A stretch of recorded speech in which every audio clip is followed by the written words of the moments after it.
Hola mis queridos amigos, nuevamente con ustedes, su doctor Tigre, el que ronca en esta negra noche neoliberal latinoamericana, sudamericana y ecuatoriana. En este día les voy a contar que estoy celebrando 4 años de mi resistencia o de mi guerra mediática contra Lenin Moreno.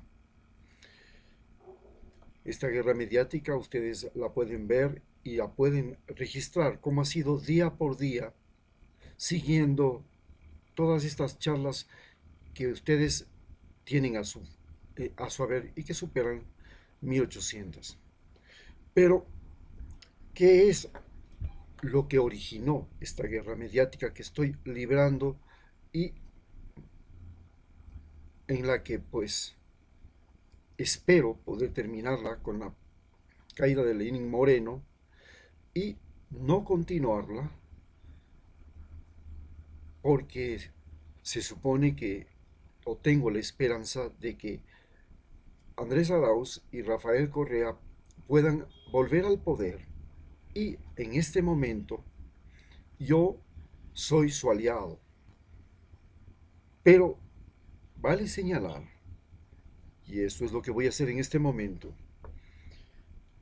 cómo se origina el problema y mi guerra mediática.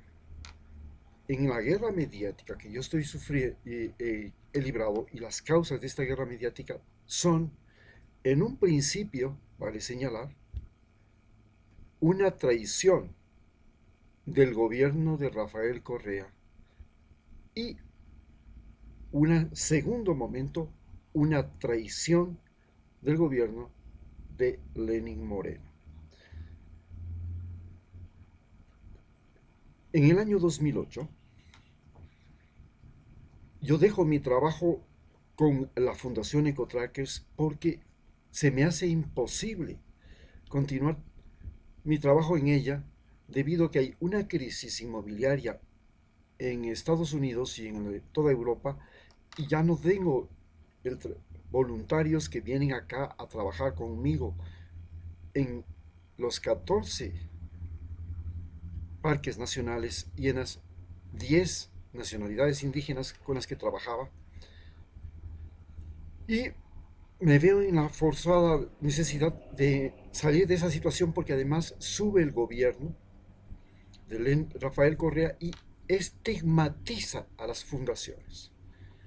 Señala que las fundaciones son organizaciones sin que somos fundaciones, organizaciones sin fines de lucro. En realidad él dice que son fundaciones de lucro sin fin y le pone un montón de trabas y un montón de vigilancias y un montón de cosas que hacen muy difícil nuestro trabajo porque todo está bajo la suspicaz mirada de intervencionismo norteamericano que incluye la sacada de USAID, la sacada del cuerpo de Sudamerican Explorer Club, la sacada de muchas fundaciones internacionales, el debilitamiento del trabajo de fundaciones como Fundación Natura y otras más, y la cooperación internacional. Inclusive yo trabajaba con Humana, Pueblo a Pueblo, y otra fundación de origen danés que trabaja en el mundo y que tuvo mucho éxito en África en la lucha contra el SIDA mediante educación domiciliaria de personas. Entonces, eh, nos vimos, me vi frente a una dificultad económica porque no tenía voluntarios que pudieran sostener la fundación, porque la fundación es una organización que se autosustenta y en la que las personas pueden donar dinero, pueden donar trabajo o pueden donar conocimientos e información. Y ese es el mecanismo mediante el cual nosotros trabajamos para proteger la biodiversidad, la diversidad cultural y la salud en Ecuador y América Latina. Esta era la finalidad fundamental y el mecanismo. Nosotros no hemos nunca buscado fondos internacionales ni recibido fondos internacionales. No hemos manejado ni recursos extranjeros ni nada de eso. En ese momento yo me veo obligado a paralizar mi fundación, en la que mi familia es el centro de esta fundación, como Bill y Melinda Gates son el centro de la fundación de ellos, o la fundación que tiene el dueño de Claro. Entonces, este era el sistema y esta es la idea con la que estábamos trabajando.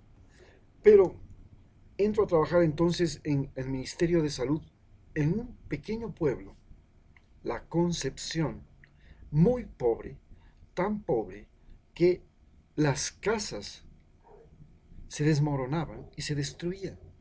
Y no solamente la del pueblo, también la de Estación Carchi y la de otros pueblos vecinos, Santa Inés, La Loma, que eran pueblos que estaban en proceso de abandono por la influencia primero del tren, luego de la gran autopista, de la gran carretera Ibarra-San Lorenzo, porque ahí se encuentra este pueblo, era de la nacionalidad negra, afroandinos, ecuatorianos, y en este lugar la pobreza, que no solamente era porque no era una zona con lluvias, era una zona seca, y en segundo lugar, era una zona de plantaciones de caña y la producción era de tipo industrial. Se producía caña para la industria del azúcar y para la industria del alcohol, que se desarrolla en la provincia de Imbabura. Entonces, fui a trabajar en ese lugar de extrema pobreza como médico.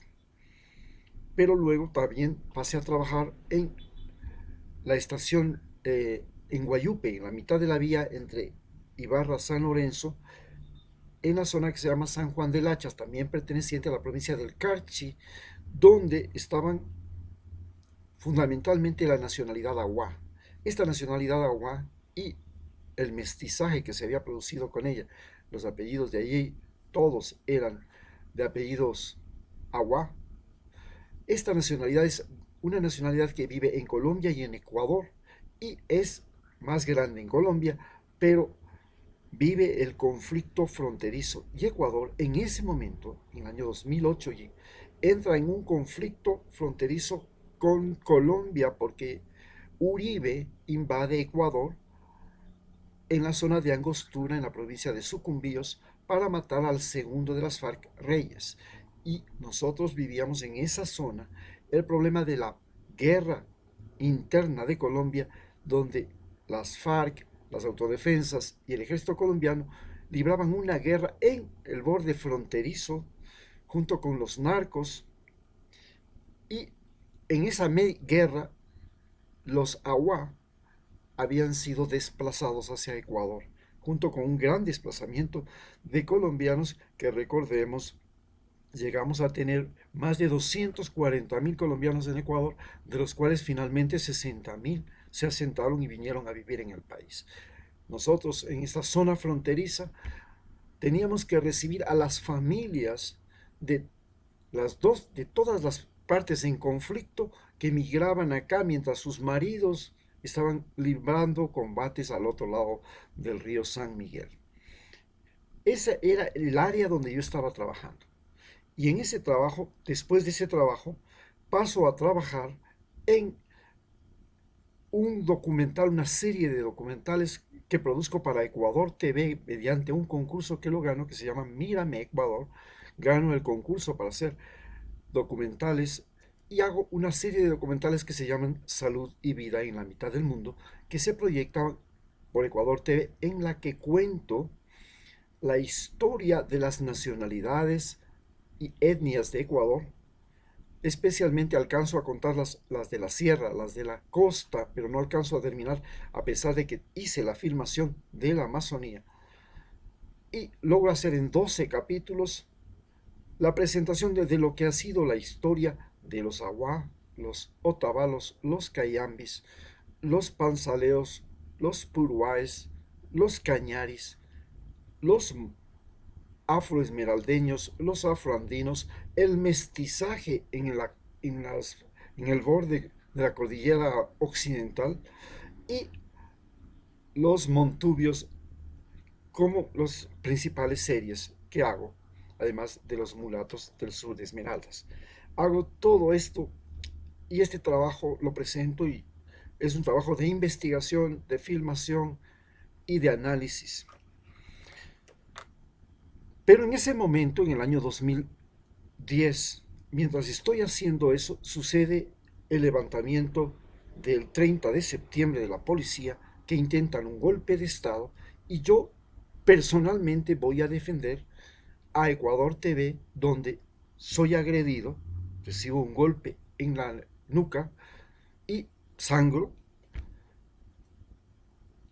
pero a pesar de haber hecho, de haberme puesto valiente, de haberme enfrentado, de haberme desvivido por Ecuador TV, no se pudo continuar la serie. Simplemente no se pudo continuar y no me sirvió de nada, ni el trabajo, porque el trabajo tenía la finalidad de ser un trabajo preliminar para poder después continuar la serie por más tiempo. No me sirvió de nada. Viví lo que se llama la traición de Ecuador TV. Bien, pero no queda eso solo ahí. Entonces vuelvo a buscar trabajo y encuentro trabajo en el Seguro Social Campesino. Llego a trabajar en el cantón más pobre y conflictivo de Ecuador, el cantón Muisne. ¿Por qué? Porque el cantón Muisne, además de que tiene dos reservas naturales, la de Mache Chindul, tres, la de Mache Chindul, la de los manglares de Muisne y la de la Reserva Marino Costera Galapa, San Francisco, eh, Galera San Francisco. Entonces yo trabajo como médico de la Reserva Galera, primero de la zona de Tres Vías, Río Sucio, es decir, en la Reserva Mache Chindul, y después trabajo como médico en la Reserva Marino Costera. En ese momento llega el terremoto y a pesar de todo, además fui médico en Tonchihue, el primer médico especial para pescadores, con un horario diferente. Yo trabajaba sábados y domingos que los pescadores estaban libres y empezaba a trabajar a las 11 de la mañana y terminaba a las 7 de la noche porque los pescadores a esa hora terminaban de regresar del mar y venían con sus dolencias, con sus problemas al centro de salud. Todo esto se cambió y a pesar de todo, de haber trabajado en ese lugar y en la zona del terremoto, y de haber vivido el terremoto con la gente, con la población, y de que había un decreto específico de Rafael Correa y de su gobierno donde se impedía que los médicos que trabajaban en la zona fueran sacados o despedidos de ese lugar. Yo tenía trabajo ocasional, siempre era contratos por un año, me renovaron 5 veces, estamos hablando desde el 2012 al 2017. Sin embargo, violando ese contrato y ese acuerdo, el último acuerdo que hay, me despide el gobierno de Rafael Correa, pero me despide después de que el 24 de noviembre, justamente hace 4 años, en un ensame donde yo vivía, tengo una discusión política con gente del CREO y del Partido Social Cristiano y defiendo a Rafael Correa y a Lenin Moreno. La acusación que hacían sobre Lenin Moreno era de que era un vividor oportunista que tenía dinero oculto en paraísos fiscales que ganaba $16,000 al mes. Yo, que no podía concebir que la gente de mi partido, Alianza País, yo era parte de Alianza País desde el 2008,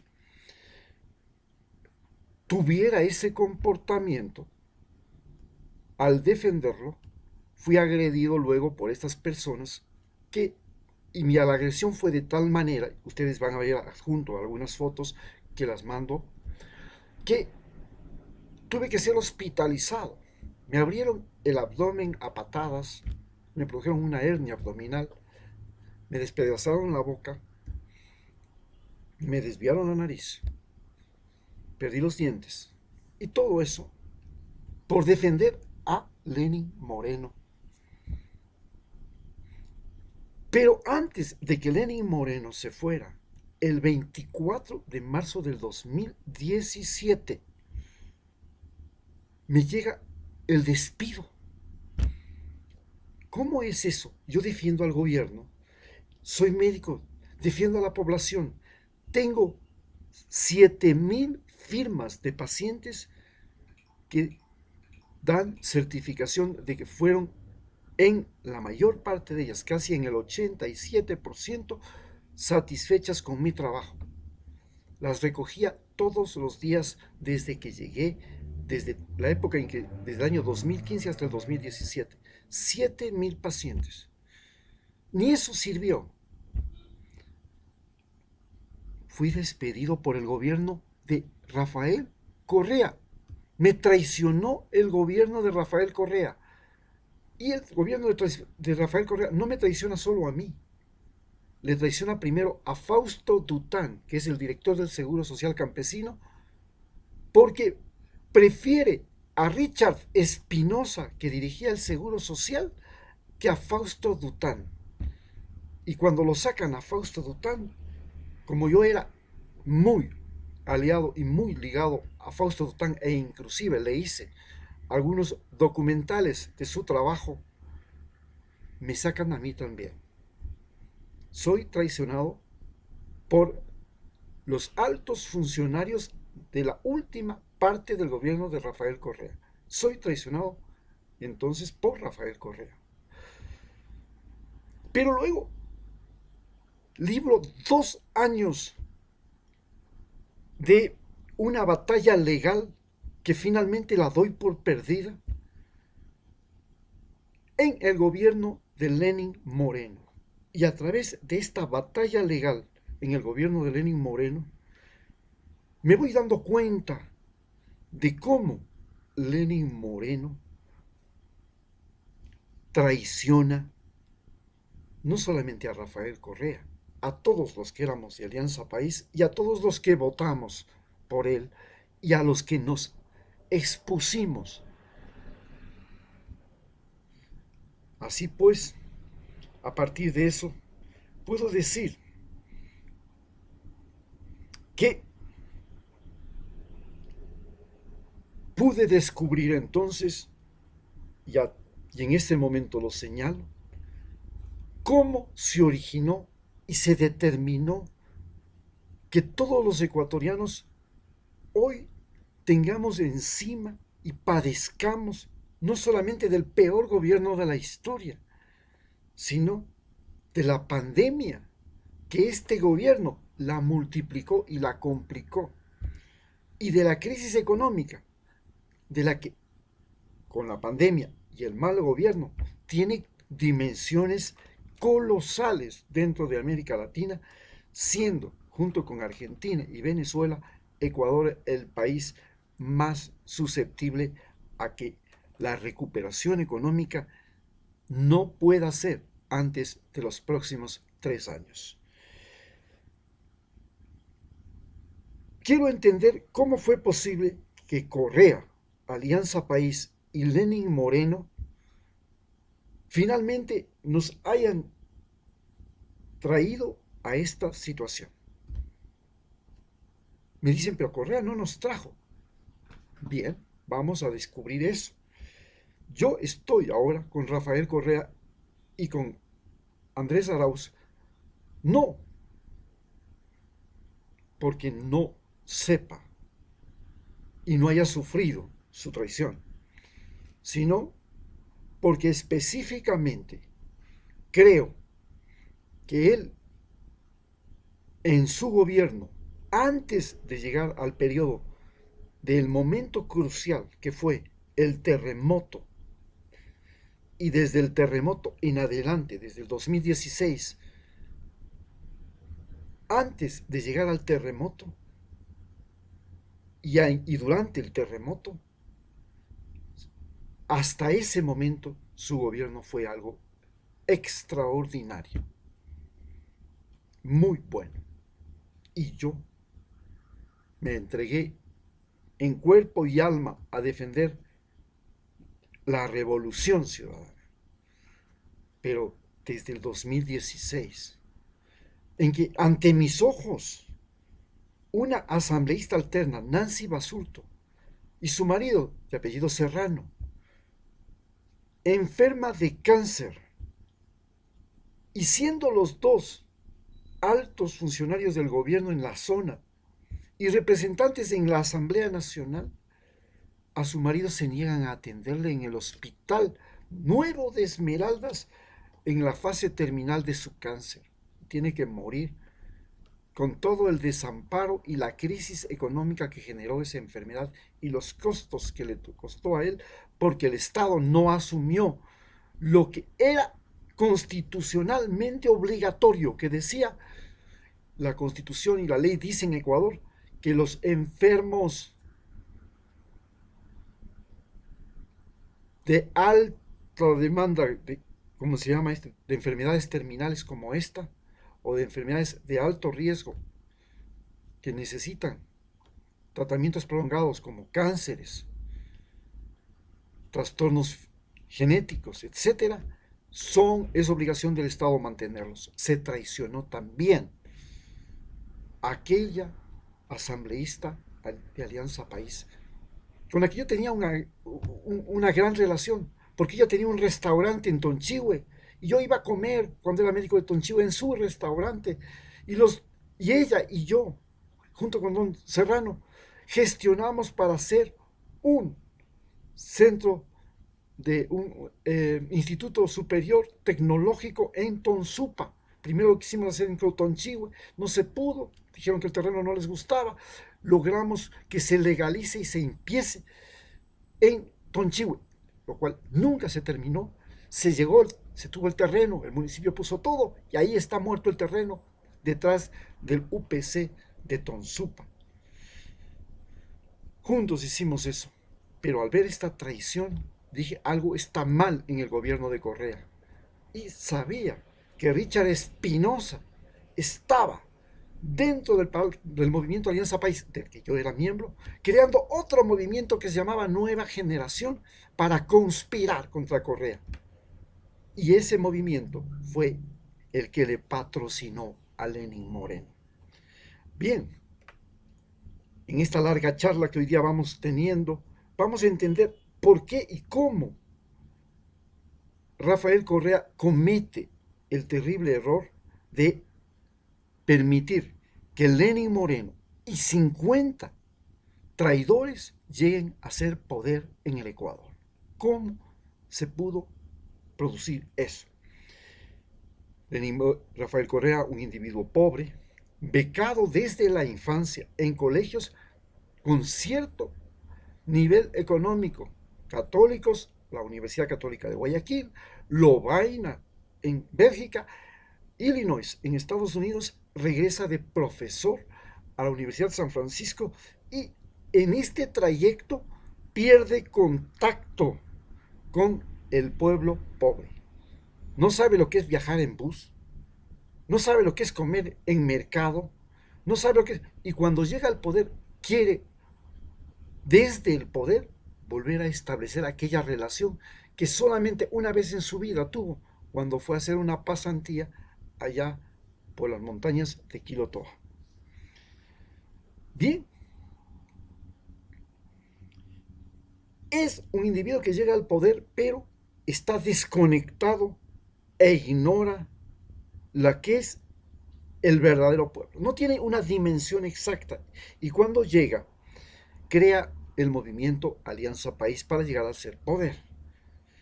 Este partido se convierte en un partido, entre comillas, antipartidocracia. ¿Cómo es eso? Era un partido antipartidocracia. Y entonces comienza él a vivir la mentira, porque no es posible un partido que sea antipartido. Entonces el partido Alianza País era una negación de una negación, era una mentira. Y se reunían en ese partido la gente que tenía confianza, contactos con Rafael Correa, y fundamentalmente era un grupo de privilegiados. Pero, ¿qué clase de privilegiados eran los que formaban el núcleo de Alianza País? Eran privilegiados académicos, privilegiados que eran profesores, intelectuales, gente, lo que se llama aquí los revolucionarios de Cafetín, los intelectuales especialmente de Quito, y una clase media arribista de toda la costa y la Amazonía. Entonces, este partido comienza a crear una doble moral. Era partido, antipartido, y era al mismo tiempo partido. Y comienza a crear una doble moral. Y se comienza a crear el conocimiento mutuo entre ellos, se comienzan a fraguar las mentiras. De las mentiras se crea un aparato que se llama, que podríamos llamar un aparato, una agencia de publicidad electoral que se llama Alianza País, y esta agencia de publicidad electoral se encargaba de fabricar candidatos, gente que en su vida había sido nadie, eran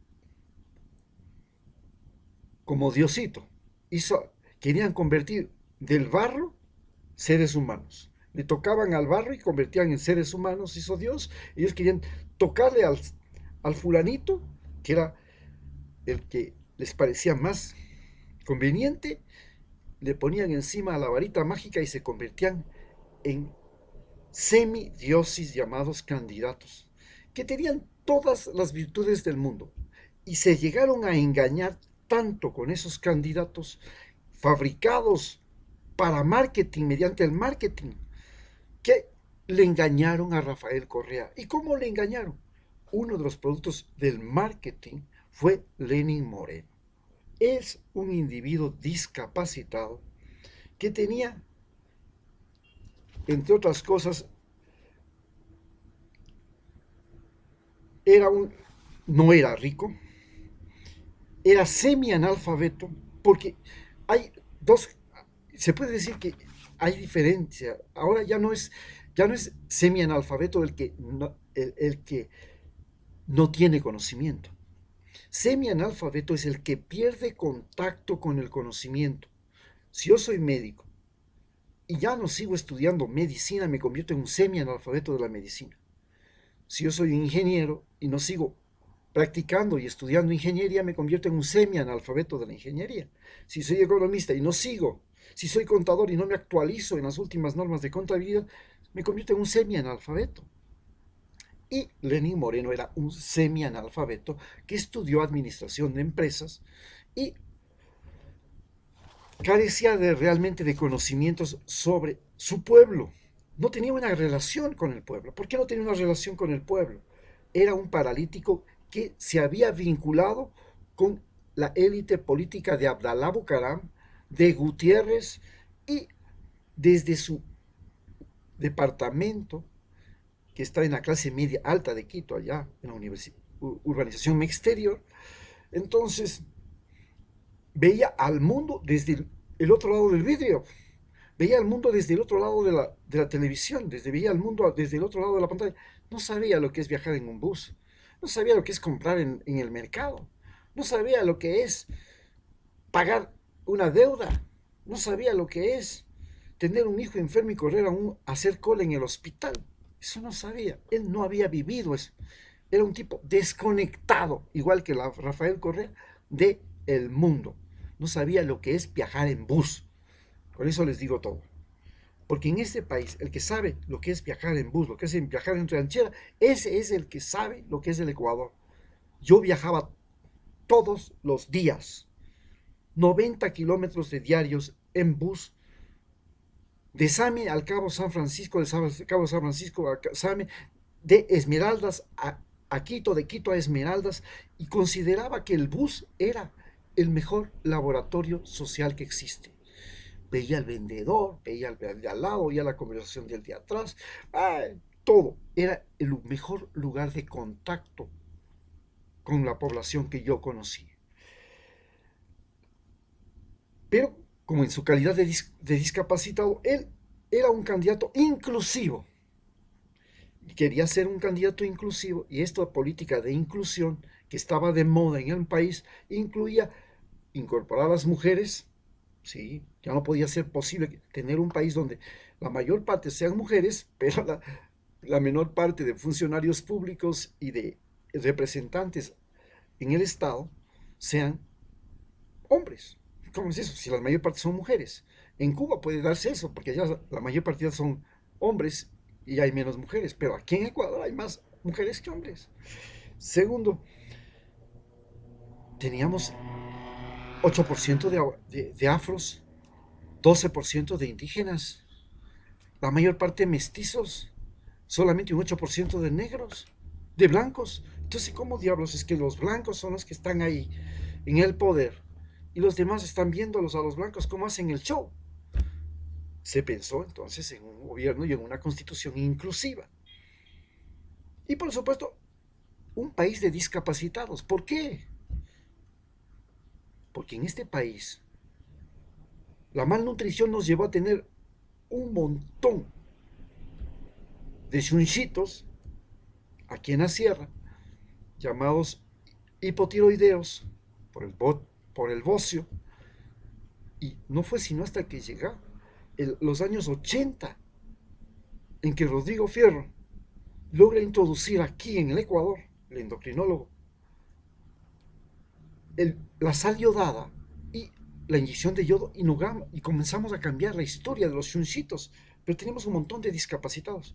Pero además era un pueblo de sifilíticos, pues teníamos la sífilis en la costa y la sífilis había producido grandes problemas articulares y problemas cerebrales, y no solamente en Ecuador. La sífilis le mató al rey Carlos V, al rey a Iván el Terrible, a Enrique VIII. La sífilis fue la epidemia de Europa, la trajeron ellos a América y la repartieron a diestra y siniestra. Y teníamos un montón de discapacitados por culpa de la sífilis, que te produce también problemas articulares. Teníamos un montón de ciegos por culpa de la gonorrea.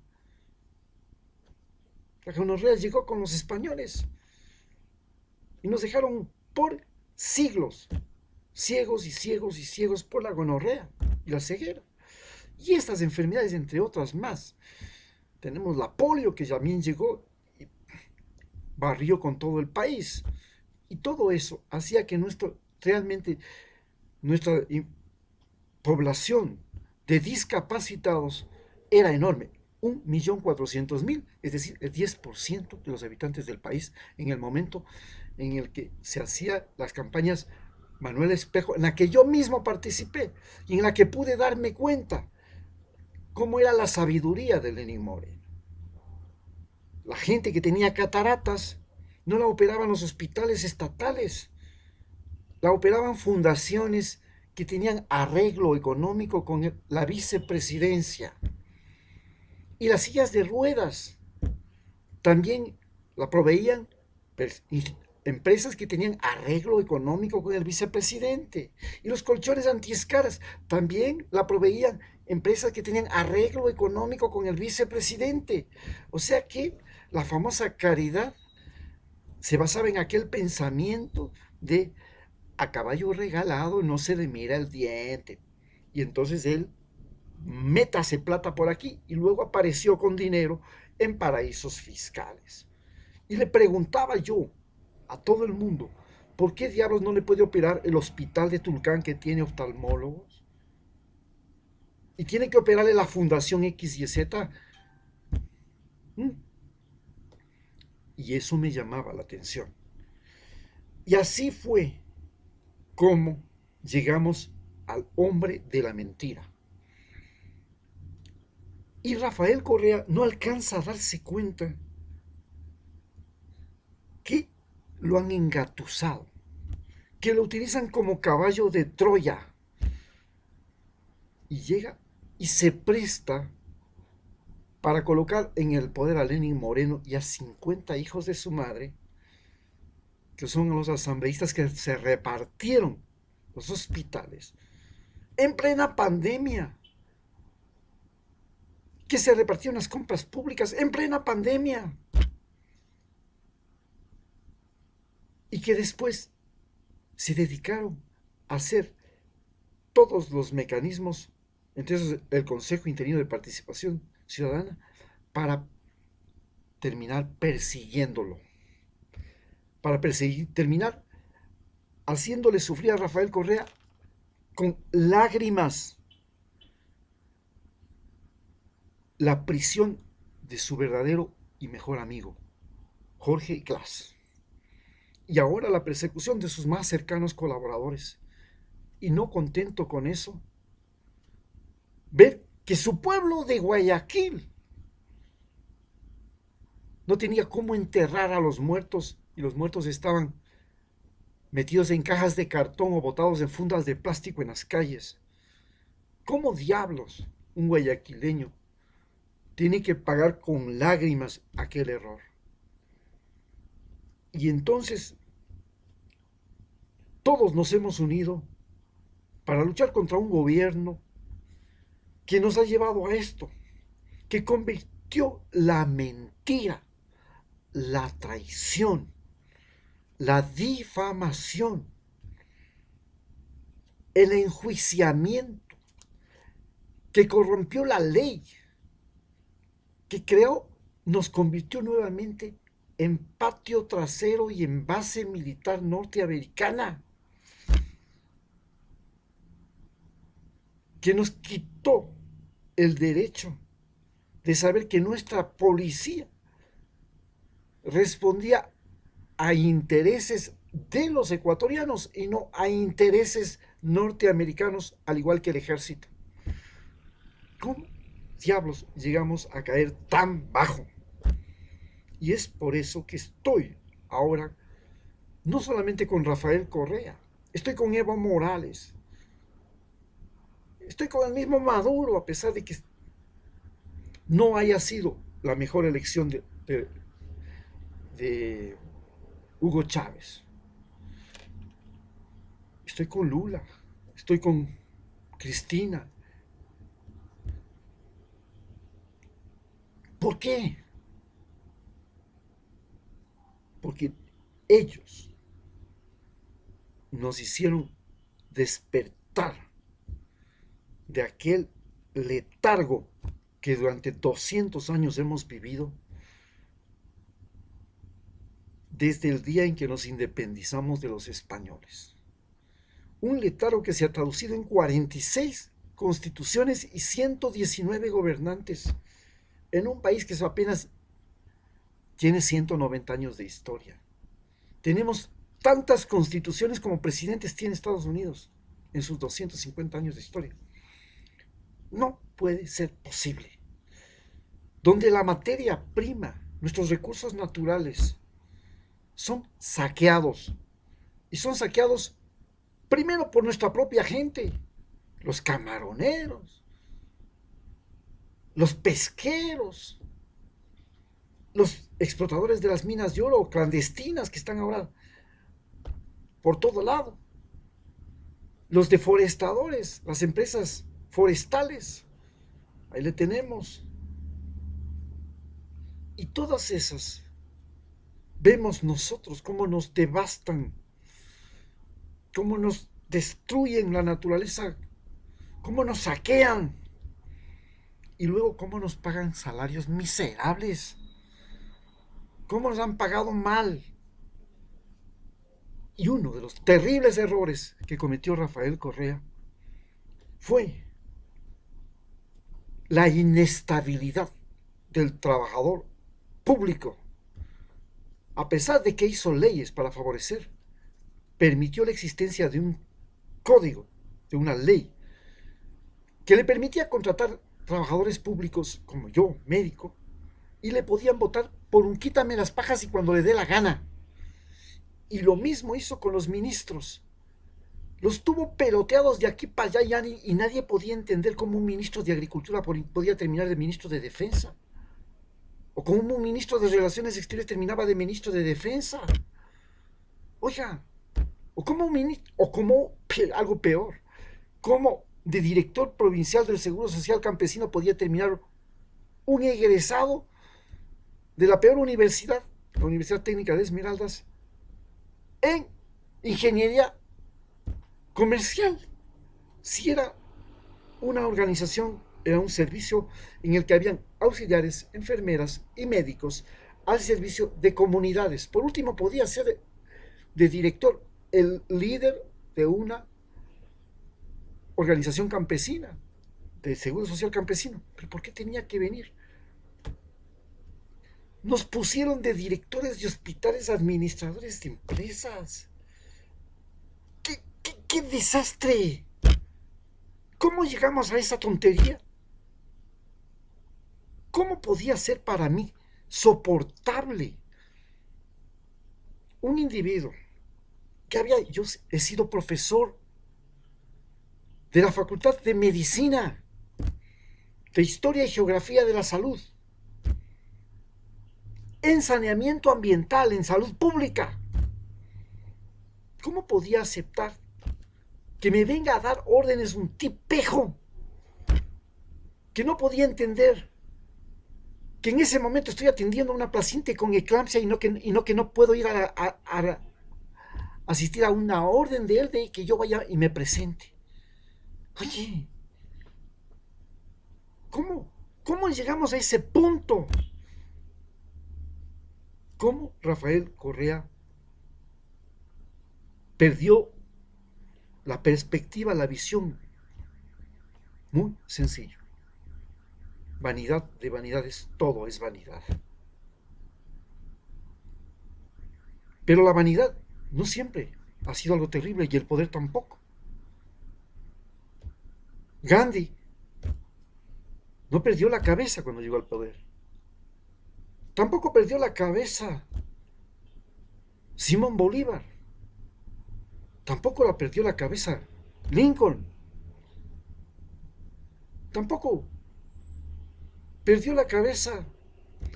Pero mi querido Maradona, la fama y el dinero le hicieron perder la cabeza, aunque después la recuperó.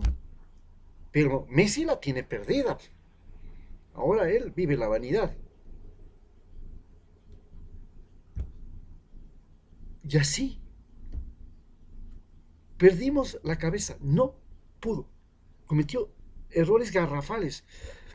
Yo, como médico, puedo identificar un paciente con hepatitis, un paciente con cáncer, un paciente con infarto cardíaco, un paciente con una psoriasis, porque estoy entrenado para eso.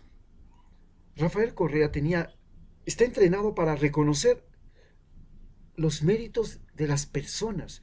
Ah, este es un buen estudiante, este es inteligente, este es capaz, porque él es profesor. ¿Cómo diablos no pudo reconocer quién diablos eran los 50 que llegaron a ser asambleístas? ¿Y cómo diablos no pudo reconocer a Lenin Moreno después de tenerlo primero 6 años al lado y después de probarlo a ver cómo se desempeñaba en Suiza? Y tiene que venir la gente a darme una golpiza para decirme: ve, ese pendejo allí en Suiza es un pícaro. Y Rafael Correa no se daba cuenta. Hoy Rafael Correa ha aprendido. Estoy seguro que ha aprendido. Y ha aprendido con lágrimas porque le ha visto a su amigo más querido en la cárcel. Ha visto cómo su propia paz familiar ha sido aturdida con más de 30 juicios. Ha aprendido a reconocer quién es el pillo, quién es el pícaro, quién es el sinvergüenza. Sin embargo, yo les recomiendo a ustedes que en las próximas elecciones voten por Arauz y Rabascal. No porque sean lo mejor, sino simplemente porque tenemos que hacer lo mismo que hicieron en la Segunda Guerra Mundial para derrocarle a Hitler. Tenemos que unirnos. Stalin se unió con Churchill y se unió con Delano Roosevelt. Eran 3, los dos no le podían ver a Stalin, sabían que era terrible, Pero ¿qué más quedaba? Si no, no se le vencía a Hitler. Lo mismo hay que hacer ahora. Hay que votar por el peor enemigo de Lenín Moreno y de todos sus aliados. Y el peor enemigo de Lenín Moreno y de sus aliados es Rafael Correa y la persona. Porque tenemos que librarnos de la pesadilla de Lenín Moreno. Tenemos que librarnos de los aliados de Lenín Moreno, que quieren continuar teniéndonos en esta pesadilla. Muchas gracias.